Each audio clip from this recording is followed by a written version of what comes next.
This is the 18th question from Digital SAT Test 3 Module 1. Number 18 says that x equals 25.5. Which of the following is closest to the y value, the predicted line of best fit?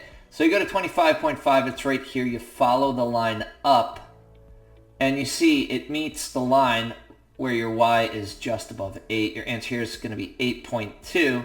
See the following video, go to YouTube, find the playlist, and when you find the test and module number, the longer videos are just above these shorter videos. Also, click subscribe so you don't miss anything, and check out this other video on the line of best fit. Have a great day.